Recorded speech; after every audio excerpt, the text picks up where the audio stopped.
Well, hi, hello, how are you, everyone? Welcome to today's exciting episode of Flashback with Wes Britton, where you get to hear me and my co host, Karina Kansas, interview stars, entertainment insiders, and entertainers from every variety from times past, present, and future. So kick back, enjoy this next hour, and thanks for stopping by.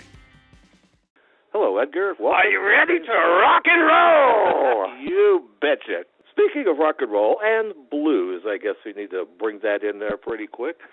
When you grew up in Beaumont, Texas, how was it that blues was such a predominant part of your and your brother's upbringing? Because it wasn't really a national thing, but in Texas, goodness gracious, we had all kinds of great Texas blues coming out. How did that happen for you? Well, you're absolutely right. Growing up in Texas was something that I didn't fully appreciate until getting older and moving away. But there is an indigenous music that is passed down from generation to generation, which is generally true in the South. But there is a real Texas sound, and certainly Johnny just was so excited about blues from a very early age. You know, our dad played guitar, banjo, played alto sax in a swing band in his youth. My mother played classical piano. Everybody in our family played something very musical. And the blues station in Beaumont was KJET, KJET. Clarence Garlow, a semi-known blues artist, was a DJ, and we used to go over there. Johnny would sit in and play on the radio. So it all happened at a very, very early age, and continued throughout our teen years. With our first band, Johnny and the Jammers. We played ukuleles and sang Everly Brothers songs as kids. So country and blues, rock. Obviously, there's it's close to Mexico, so there's hot Latin rhythm players right on the Louisiana border. So the Cajun French influence, what's now thought of as Zydeco, we used to call it swamp music, but all of the New Orleans sound, Dr. John, all of that music is a part of what makes up the Texas sound. So it was quite amazing, and it's really a great part of what Johnny and I do. And hey, you're going to get to see it all on the Rock Blues set. That's true. Now I'm going to ask this personal question because, as some listeners may know, your humble narrator here has got retinitis pigmentosa, which is an eye disease. And retinitis pigmentosa, in layman's term, means the pigment of the retina is getting burned up over time. Well, you share that, Edgar, with albinism and all that. Did you have issues with low vision as you were growing up? Did I get this right, that you and Johnny were kind of in special education classes and all that? We did go for a couple of years, but I was in normal school for the majority. Beaumont High, but yes, most albinos have that exact difficulty that you were describing, and your eyes are very glare sensitive because of the lack of pigment in the iris, sort of like a leaky camera, as an analogy, but I've always had one level of vision, and I think it never particularly bothered me. Had I really don't know what it's like to see, to have perfect vision. So therefore, I don't really miss it. I see well enough to get around, and that's really all that's important to me. I'm thankful for the vision that I have, and it's just something that you adjust to. Yeah, that's true. I didn't know if in any way that might have pushed you kind of toward music, which is kind of an audio way to live. I think definitely not being able to do sports. Yeah, that was me. The world of music was, from a very early age, something that I said, as I had said, our family being so musical to begin with, and having the visual disability, I'm sure, all contributed to being really interested and drawn into the world of music. Now, in Johnny's case, he's always been pretty much show-enough blues from the get-go, but you've been a multi-instrumentalist with quite a range of interest. How was it that you got interested in doing and playing so many different types of music on so many different types of instruments? Well, I'm primarily, I think, thought of as a rock artist, probably because of Frankenstein being such a heavy, really hard rock and almost a precursor of heavy metal. But yes, as you said, Johnny was a blues man, and he loved traditional blues, and particularly the acoustic country blues of people like Lightnin' Hopkins, Howlin' Wolf, Jimmy Reed, and I gravitated more toward the urban style of blues of people like Ray Charles, Bobby Blue Bland, and like Otis Redding, a lot of the R&B stuff. And when it became evident Johnny was going to be the guitarist in the family, I said, well, I'll just play everything else. So, then I started playing electric bass. Electric pianos came out. I had played piano before that.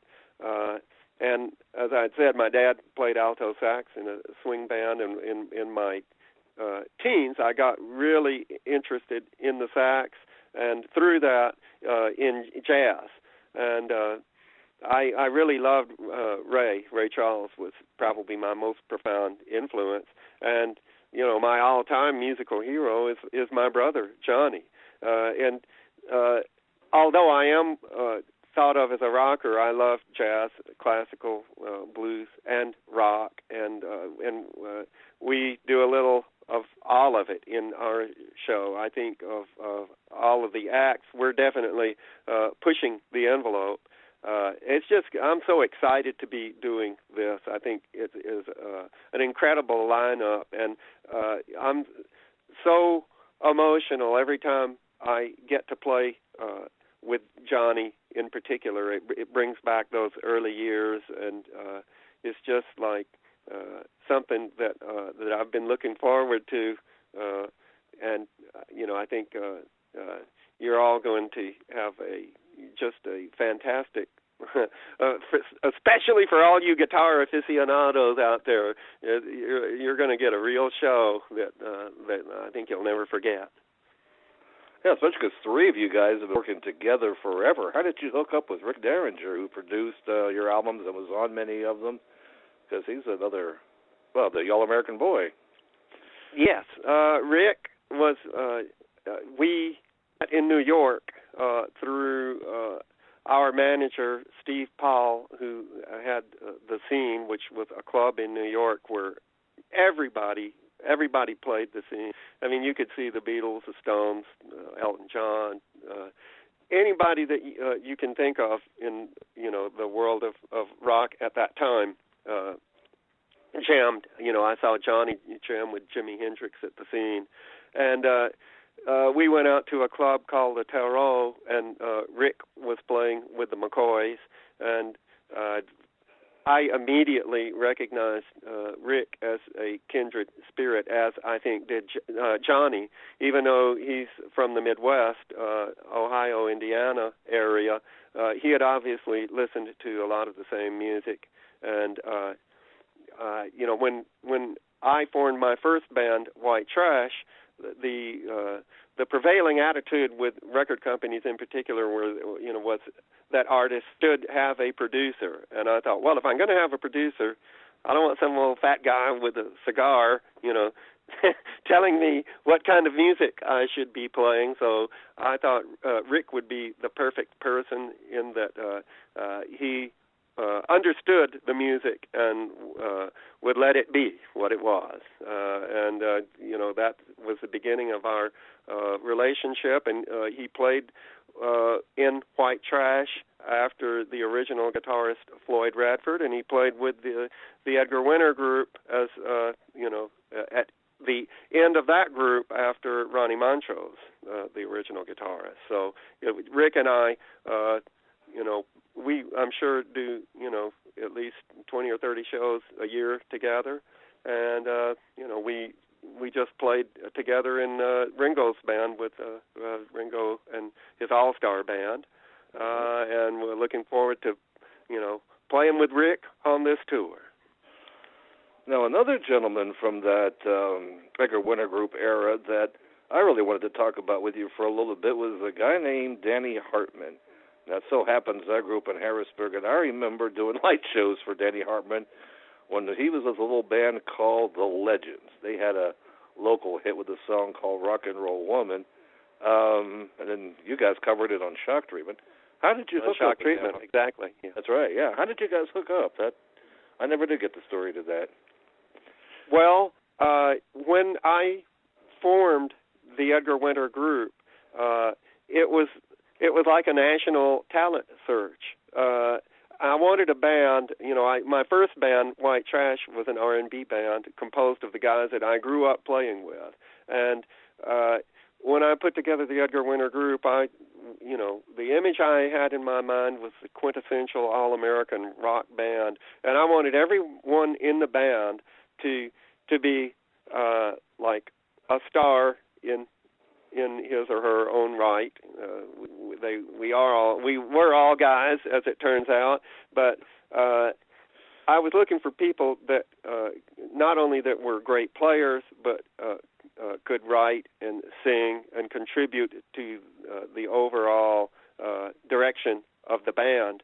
And the first person that I found was Dan, by a demo tape that he had sent in to the office. And, we were just sitting around listening to these tapes, and when I heard Dan's, I immediately said, this guy, it's fantastic. Within 5 minutes, we got, had his contact number, called him in Harrisburg, and had him fly to New York. And as they say, the rest is history. All right, folks, I thought I'd do something a little different at this point in the interview because, as I said, I remember Dan's first band, The Legends. They had a small hit that was big around here because they were local boys. And, again, Edgar Winter covered it on Shock. And I would just like to say that, it was an honor and a pleasure to have played and recorded with Dan. He was an amazing talent, a great writer, and, he went on after the groups, after the group dissolved, to do so many great things, count down all of his dance stuff was, I thought, incredible. He produced James Brown and Tina Turner and, went on to have an amazing career, which just validated what I had always believed, about what a great talent Dan was. We love you, Dan. We miss you, and keep rocking up there. Keep rocking up, and that's true. Evan's got a hell of a band. Well, some other folks that are on this tour, I don't know if you ever really worked with before. Have you ever crossed paths with Leslie West before, or is this the first time? How'd that come about? Yes. We worked with Leslie in the 70s, and, as recently, it's been maybe a year and a half, 2 years ago, we played in the Westbury Music Fair, the theater in the Round, we did with Leslie, and yes, so there's a definite connection there. As far as Kim Simmons, we have played on festivals together, but I don't, I'm really looking forward to seeing. I'm familiar with Savoy Brown, of course, but I haven't seen Kim recently, so that's going to be a lot of fun. Can folks expect you guys to be jamming with each other and coming on stage and trading licks at all during this tour? I'm sure that there will be some jamming. I'm certainly going to do everything I can to encourage it. I'll probably invite Rick, to come up and play on a song or two, and hopefully Johnny will invite me up to play with his blues trio. But we'll just have to. All you can say is that we'll have to wait and see. But I'm certainly expecting it. Now you just hit on something I should have thought of before. Are the configurations going to be big bands or small bands? You just said Johnny Winter is going to be doing a trio. Are you doing a big band, or you're keeping a stripped-down version? Well, my band is a 4-piece band, and I'm glad that you asked the question. My guitarist is Doug Rappaport, a phenomenal guitarist. On bass is Coco Powell, and on drums, Jason Carpenter. And Johnny's going to play with his trio, and my band is going to be backing up Rick Derringer and Kim Simmons. And I think that Wesley, on part of the tour, he's going to have his bass player and drummer, and in part of it, only his bass player. So it's going to it's just going to mix and match here. But it's going to be a lot of fun, I think, because of that. I think I really love the 70s. I think that we're all tempted to feel like the era in which we came up was somehow special, but I really do truly believe that trying to look at it objectively, that there were two golden eras in music, like the 40s and 50s for big band jazz and swing, and the 60s and 70s for rock. So that's I think it's going to be very reminiscent of those early festivals. We're ready to rock and just have a great time. So where can folks find this tour? I'm guessing you can just go to the Rock and Blues Festival. I have a webpage, which, by the way, folks, you can find. That would be the best way to find out. You can see it listed on my website, Edgar-Winter.com, as well.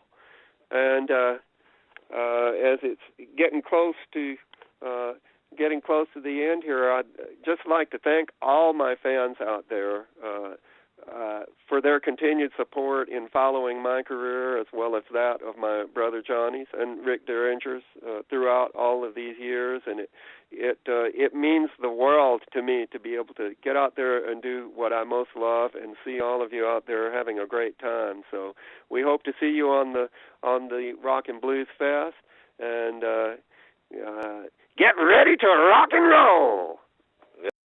Well, we hope you enjoyed that episode. Don't forget that all past shows are archived on the Artist First Radio Network. And join us next week for another exciting episode of Flashback.